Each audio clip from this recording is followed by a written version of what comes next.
Hi, welcome to Hamilton and Hazen, Behind the Mic. Join author M.L. Hamilton and me, I'm narrator Kelley Hazen, as we discuss our latest audiobook. Born from our 7 years of collaboration and more than 60 audiobooks we've produced together, listen to the ins, the outs, the ups, and the downs, the inside track you love to follow, Behind the Mic. So welcome to Behind the Mic number 4. This is our fourth set of these. Pretty exciting, yeah. And today, go ahead. It's very exciting. Yeah.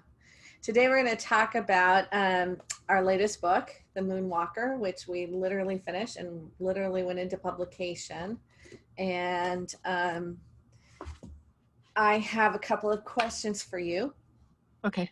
So first of all, this is the second of these books that we've done, and we did them pretty close back to back, which we don't always get a chance to do that, but we did them probably within, a month or two of each other? Yeah, they were very together. Yeah. And so what I noticed when I was listening to it is how, so these were new characters for you. These were new characters that you created their voices for, kind of gave them their personalities, etc. But yet when I heard the second one, you just kind of slipped into those characters so easily with very little effort. And my first question to you is how do you do that? How do you just put on the mantle of these characters, and especially new ones for you, and get right back in? I know we've talked a little bit about this before, but I'm not as interested in the technical part of it as the emotional, artistic part of it, of how do you get back into who these characters are so easily, so seamlessly. What is your process? It's funny. I remember when you sent that text, because it's always funny when I start recording an audiobook. As long as I've been doing this, and as old as I am, and as long as I've been in the entertainment business, there's still always that moment of, or that period of time waiting to get positive reinforcement from the person I'm working with, whether it's the author or a director or whatever it is. And so it's kind of pitiful, I think. But I wait for that first review, so I get it. I know what it's like. I don't, it's funny. I'm not, because I know, I know if I think I'm doing good work, and at the end of the day, that's kind of the bottom line for me. But there is always that, and I think it's because you and I have formed this ongoing relationship, and I respect you so much that, and also it's at the end of the day, it's your words, right? And okay, so that being said, I do think time has a lot to do with this. I also think that the fact that we recorded the 2 books fairly close together, I think I did do another project in between. So, so there is that gap, and not only a gap, but other characters, and you're the only mystery writer I'm recording. Well, no, that's not true. Take that out. Quick, cut it.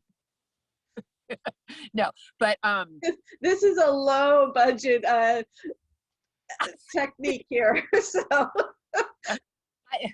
truly, I think that I did a different genre, which is, that's a big, and a different author, and so there was a switch, but it always starts with the breathing, and not just the breathing. I'm not talking about the breathing of the characters. I'm talking about like the length of sentences that you write in.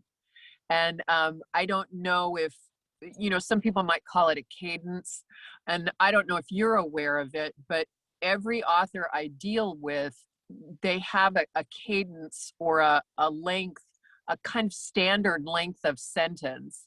And of course, that being said, of course, there's shorter sentences and longer sentences.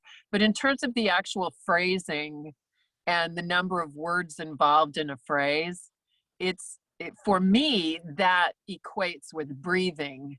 And, and it always takes a little bit of time to get back into each author's breathing pattern for me, or rhythm. That would be another word, right, that we could apply to it. But you and I have done so many books that it drops in pretty fast. And the flip side of that also is that I really feel close to Brianna Perry, Dr. Brianna Perry. There's a lot about her that I really identify with, from her own personal apartment space and her bad choices in men, my husband notwithstanding. But we all have them. right, yeah. And her sarcasm and her sort of, sometimes she's in this incredible state of self-involvement that will then burst forth with this incredible humanity and this incredible, and not that I'm a big humanitarian or anything, but I am fairly self-involved. And then I'll have these moments when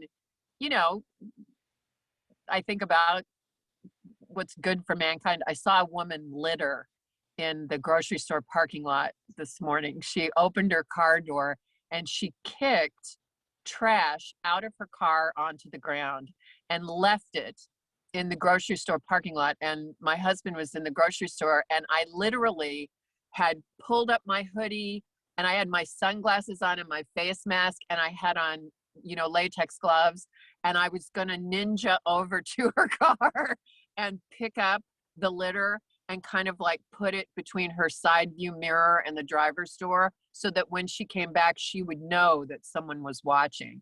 And I unfortunately didn't do it. The parking lot light, of course, immediately filled up with people, and I got scared. But but there is that sense of like acting aggressively for mankind. We're way off topic, aren't we?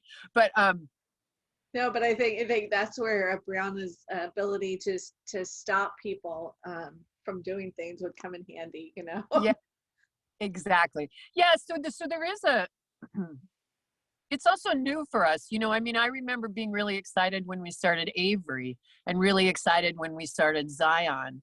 And it's been a while since we did something brand new. So I think there's that to it too. So does that answer the question? Yeah, absolutely.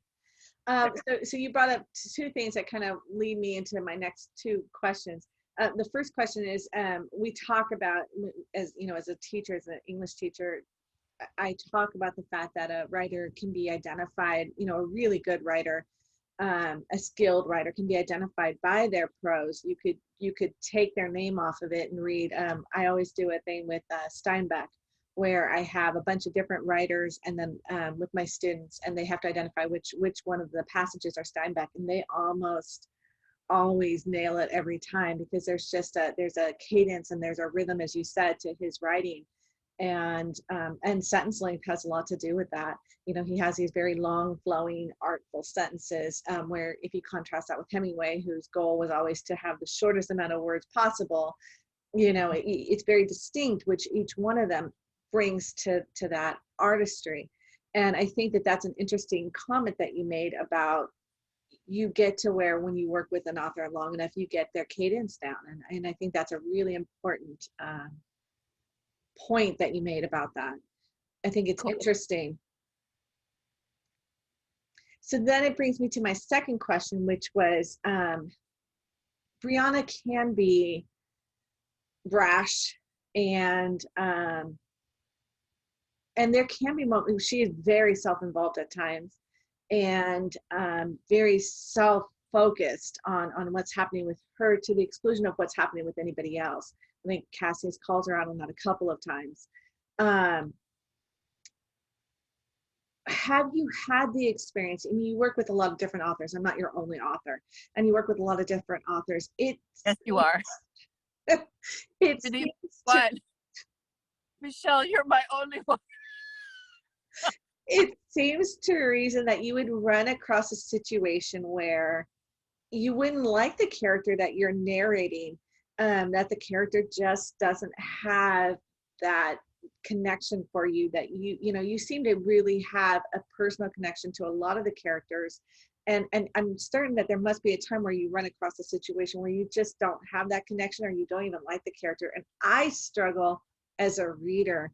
If I don't like the characters, I really struggle with finishing a book if I don't like the characters. If there's something about them that I just find, you know, annoying or just unredeemable.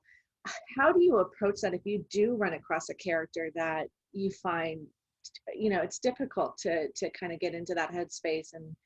And I've told you before too, what I always find I love is when you get some of these villains, like Lachlan McGregor comes to mind, where you make them charming. You make Alan Siegel is another one where I'm listening to the scenes with Alan Siegel, and he's actually, he's a vile murderer. He murdered his wife and her mother, and yet he's charming. In the Peyton Brooks, there's Edward Zonoff. Who is very charming. So anyway, going back to the main thrust of the question is, how do you do it if there isn't something like that to catch on to, that they have some charm, or they have something, they're just not, you just can't connect to them. You can't get a feel for them. It's funny because obviously we talk about what we're going to talk about when we do these, right, beforehand. And I've been thinking about this question a lot.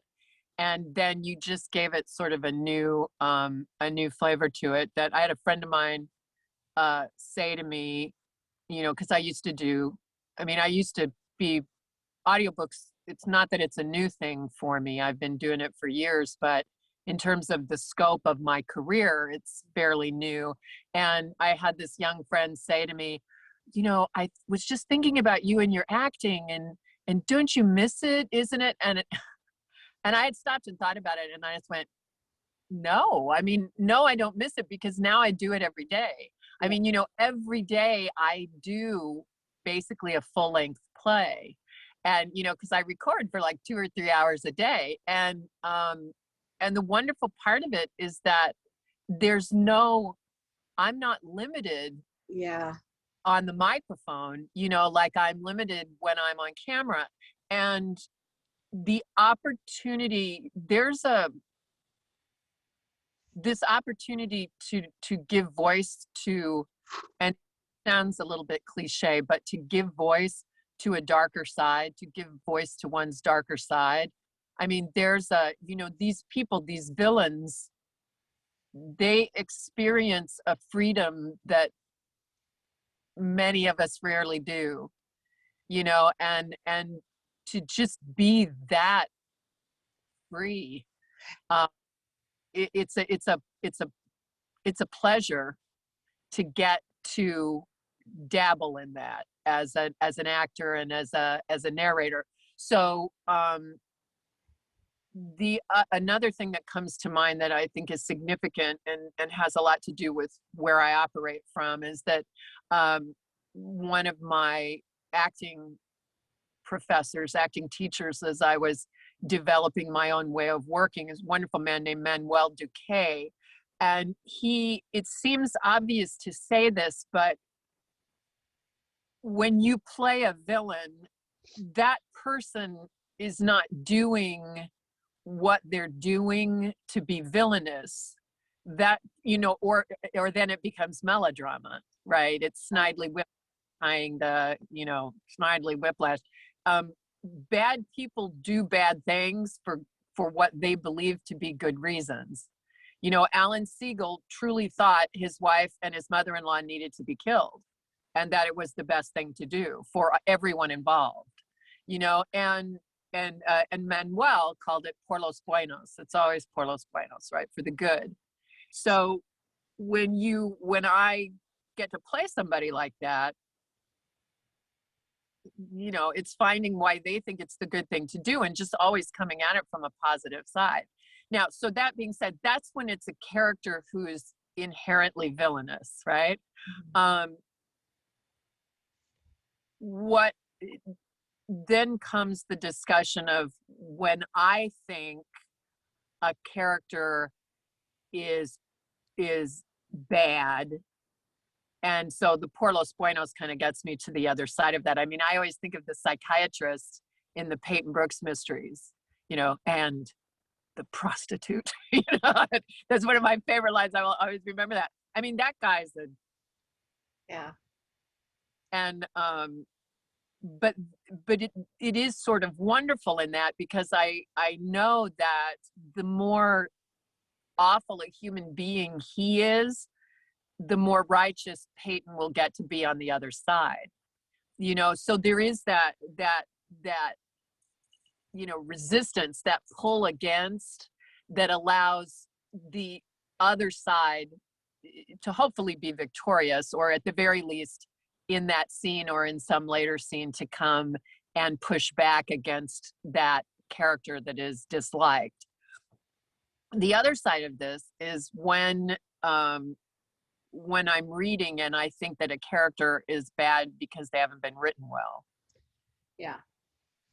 And that's tricky, because and I think that, I mean, that's never happened to me with yours.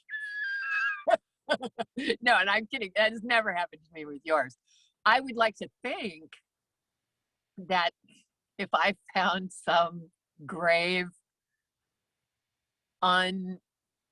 unapproachable problem with a character, that I could come to you and we would talk about it, and you would either help me see what I'm not seeing, but somehow we would work together to get to the other side, which is part of why I've chosen to form an ongoing relationship with the authors that I work with. Earlier in my career, yeah, I read some bad, I mean, I've got some audiobooks out there that I find quite pedantic.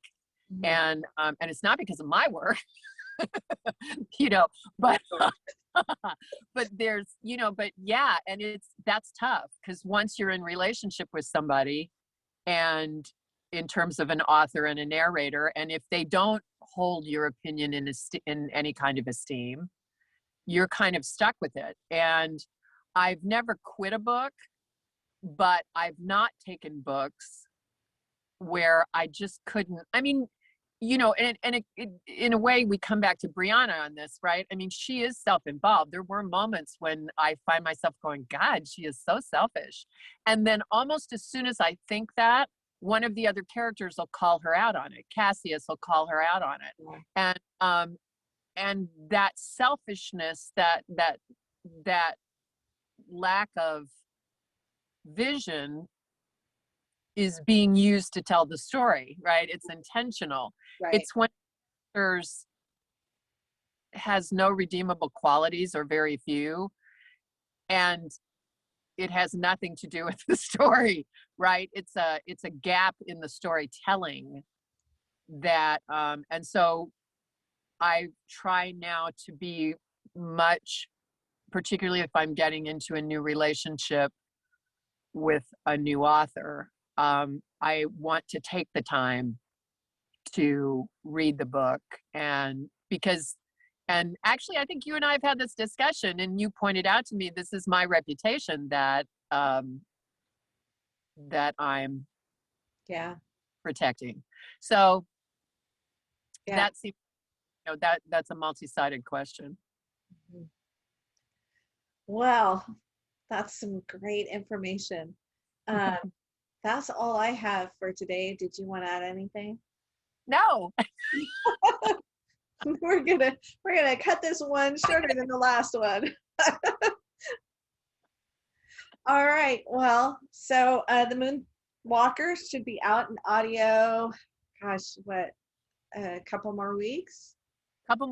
And there's if our fans and listening audience are interested, there is a teaser of the third and final book, The Moon Mage, on Storyteller Productions SoundCloud page, soundcloud.com, Storyteller Productions. There's a short teaser for the third book if you want to hear that as well. Fantastic. So we will meet soon. Our next book that we'll be talking about is Peyton. Peyton's heading to Canada, so we'll be here talking about Yetis and Whistler, hopefully sooner rather than later. When it cut out. 4th of July? When do you expect it? 4th of July? I started it last weekend, so I'm hoping I can get it out by, let's go 4th of July. Let's hope so. We can That's really exciting. push the summer travel season, because people are ready to go. People are ready to hit the road. I have a question. Okay. What about Year of Discovery?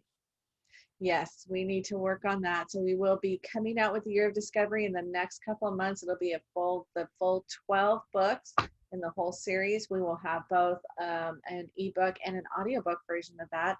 And we'll have the whole series pulled together so you can kind of follow the 12 women and their interconnected stories, one right after another. And that a lot of listeners have been asking for that. They're so enamored of that series.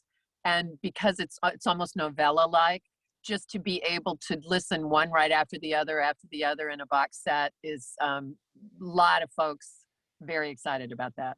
Yeah.